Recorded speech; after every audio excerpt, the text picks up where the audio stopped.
Renungan Harian 14 Desember dari buku This Day in Baptist History 2 dengan judul Renungan tentang Musik yang Mulia. Nats yang diambil Mazmur pasal 119 ayat 52 sampai 56 dan pasal 137 ayat 1 sampai 4. Musik surgawi telah menjadi bagian integral dari penyembahan di antara anak-anak Tuhan di setiap generasi. Sejak kaum baptis mulai menikmati kebebasan beragama, mereka telah melantunkan nyanyian pujian yang harmonis kepada penebus kita yang agung. Perlu diingat bahwa kaum baptis di Inggris selama bertahun-tahun tidak dapat menyanyi karena takut suara-suara tersebut akan membocorkan tempat berkumpul mereka yang rahasia. Setelah sekian lama tidak memiliki hak istimewa untuk bernyanyi, ketika kebebasan akhirnya didapatkan, mereka terpecah belah dalam penggunaan musik. Karena hal itu terasa baru setelah keheningan yang dipaksakan. Kita bersyukur kepada Tuhan atas Benyamin Kids dan bagaimana dia memperkenalkan musik sekali lagi kepada nenek moyang kita. Di zaman sekarang ini, kita sebaiknya memeriksa musik di gereja-gereja baptis untuk memastikan bahwa musik tersebut benar-benar bersifat menyembah dan memuji Tuhan, dan bukan untuk meninggikan manusia. Dalam direktori gereja-gereja baptis, Hiscox mengatakan musik seharusnya menjadi ekspresi terpadu dari jemaat sampai pemujaan semua orang yang dinyatakan dalam lagu. Bukan pertunjukan yang dilakukan sekelompok musisi untuk hiburan jemaat, melainkan suatu tindakan penyembahan yang dilakukan oleh jemaat itu sendiri. Tuan Hiscox menekankan hal yang penting ketika dia memilih kata hiburan. Dalam pernyataan di atas, musik adalah untuk menyembah kepada Tuhan, bukan untuk kesenangan manusia. Para penganut agama modern mengatakan bahwa musik harus dimodernisasi agar dapat menjadi alat penginjilan yang hebat. Namun, tidak ada satupun ayat dalam kitab suci yang pernah menyatakan bahwa musik diberikan untuk penginjilan. Musik dalam firman Tuhan selalu erat kaitannya dengan menyembah. Tragisnya, musik dunia seringkali masuk menjadi musik gereja. Berbicara tentang pengalamannya menghadiri suatu kebaktian gereja, Peter Carlson, seorang reporter sekuler dari Washington Post menulis, "Jika bukan karena salib dan kaca berwarna di belakang altar, Anda mungkin mengira Anda berada di sebuah pertunjukan rock and roll. Saya telah menghadiri kebaktian di mana konser yang kacau dan hiruk-pikuk dianggap sebagai musik sakral." Betapa kontrasnya hal ini dengan pujian musikal dari nenek moyang kita di Amerika awal. Baris-baris berikut menciptakan nostalgia dalam pikiran saya untuk hari-hari dulu. Musiknya adalah himne-himne lama seperti Amazing Grace, How Sweet the Sound. Himne-himne tersebut dilantungkan oleh seorang pemimpin, seringkali oleh pengkhotbah itu sendiri, dan dinyanyikan dengan semangat dan keseriusan yang agung oleh jemaat. Setelah pembacaan atau penyebutan dua baris himne oleh pengkhotbah, sebuah vokal bervolume besar akan merespon dengan efek antifonal yang jelas. Dalam musik dan kata-kata dari lagu-lagu Sion ini, nenek moyang kita menafsirkan kerinduan jiwa para komposer yang himne-himnenya menceritakan hal-hal mendalam secara ritmis yang telah diajarkan Tuhan kepada mereka dalam pencobaan dan penderitaan. Tidak ada musik seniman yang menggema di ruang-ruang katedral berkubuh atau gereja-gereja terkenal yang pernah menundukkan jiwa di hadapan penciptanya dan mengajarkannya tentang keagungan Sang tak terlihat dengan efek yang lebih besar daripada himne-himne dari gereja-gereja pionir ini.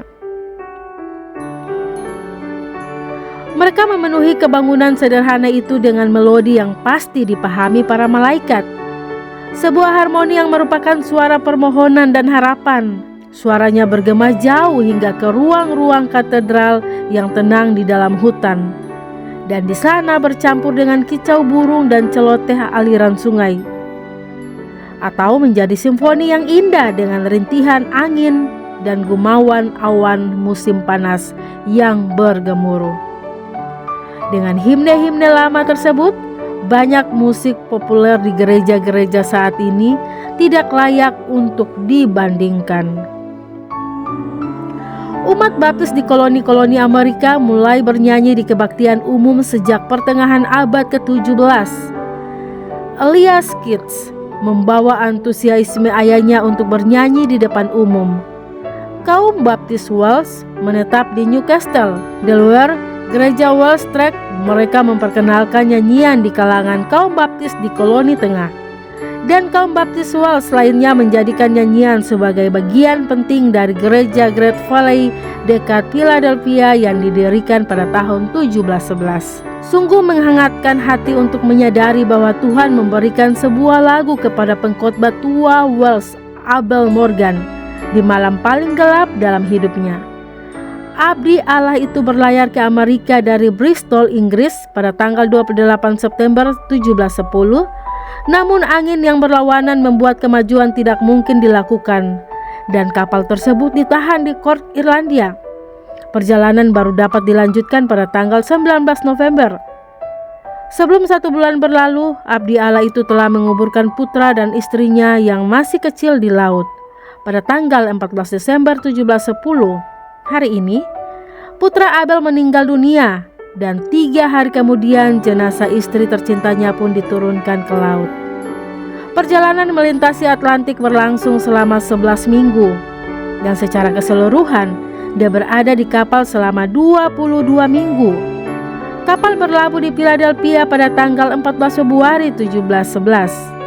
Abel Morgan mengambil pelayanan gereja di Penpack, Pennsylvania, dan melayani di sana sampai kematiannya 11 tahun kemudian.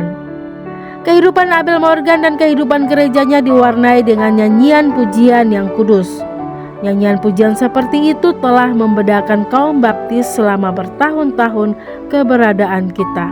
Bani Israel bertanya, bagaimanakah kita menyanyikan nyanyian Tuhan di negeri asing? Saat ini anak-anak Tuhan harus bertanya pada diri mereka sendiri, bagaimana kita bisa menyanyikan musik setan di rumah Tuhan? Semoga musik gereja kita terdiri dari himne pujian yang penuh penyembahan, diiringi dengan suara sukacita dan didorong oleh hati yang penuh kasih kepada Juru Selamat. Renungan tambahan Dr. Suento Liau. Poin pertama, masalah musik kini menjadi topik kontroversial di kalangan gereja. Ada orang yang sangat naif yang berkata bahwa semua musik adalah netral. Dia lupa bahwa Lucifer memiliki gambus, Yesaya 14 ayat 11, yang menandakan bahwa dia adalah pemusik di sorga sebelum kejatuhan. Musik tidak mungkin netral, melainkan alatnya yang netral. Dalam Mazmur pasal 150 dikatakan, pujilah Tuhan dengan segala macam alat musik, bukan dengan segala macam irama musik. Anda pernah dengar musik tatung? Dan pernah dengar musik vudu? Pemanggil roh jahat. Ketahuilah bahwa Tuhan menikmati musik dan lagu yang dilantungkan anak-anaknya, tetapi bukan musik yang disusupkan Lucifer dan dinyanyikan oleh orang-orang yang belum lahir baru. Camkan. Poin kedua, para malaikat yang jatuh, apalagi Lucifer, pasti jauh lebih pintar dari kita. Mereka tidak ada pekerjaan selain mencari cara menyesatkan jalan keselamatan dan cara merusak kebenaran dan cara merusak ke dalam gereja. Lubang masuk untuk tujuan mereka yang paling gampang ialah melalui musik dan entertainment. Dia menghasut pemimpin gereja agar memakai musik untuk menarik anak muda datang. Kemudian mereka memang datang karena merasa gereja seperti diskotik kesukaan mereka. Namun anak muda yang datang tidak pernah diselamatkan dan tidak pernah lahir baru. Ketika musik gaya duniawi yang tadinya dipakai hanya untuk menarik mereka, kemudian menjadi musik permanen. Hasil akhirnya gereja tidak berhasil mengubah mereka, melainkan mereka yang berhasil mengubah gereja. Poin ketiga, Benjamin Keats adalah gembala yang pertama membawa orang baptis bernyanyi, dan dia menghabiskan sekitar 10 tahun. Baru sebagian jemaatnya setuju bernyanyi. Mereka sebelumnya tidak bernyanyi karena takut suara mereka membocorkan tempat persembunyian mereka, dan juga takut kumpulan mereka menjadi kumpulan duniawi. Orang Kristen yang gagal membedakan antara musik rohani dan duniawi berada dalam bahaya besar, atau sesungguhnya ia belum lahir baru. Musik kadang lebih hebat dari khotbah karena ia merasuk ke dalam hati dan pikiran manusia. Orang Kristen patut berhati-hati agar tidak mengotori hati dan pikirannya, bahkan menyesatkannya dengan musik yang salah.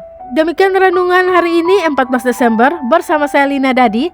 Tuhan Yesus menyertai dan Maranatha.